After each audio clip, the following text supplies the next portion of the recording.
అనవసరంగా పోయి అడిగాం, అవమానంగా మాట్లాడాడు నాన్నని.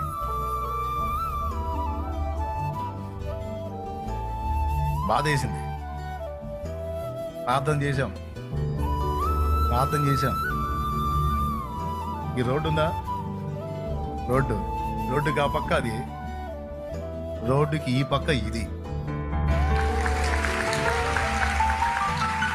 దేవునికి మహిమ కలుగుతుంది. ఎంత అడిగింది? 40 సెంట్లు అడిగింది. ఎంత అడిగింది? 40 సెంట్లు అడిగింది. అవమానంగా మాట్లాడారు. దాన్ని పట్టుకుని దేవుని ముందుకు వెళ్ళారు. రోషన్ దేవుని పాదాలు పట్టుకున్నా. గుడిది 40 సెంట్లు ఎక్కడ? 6 ఎకరాల పై చిలుకు.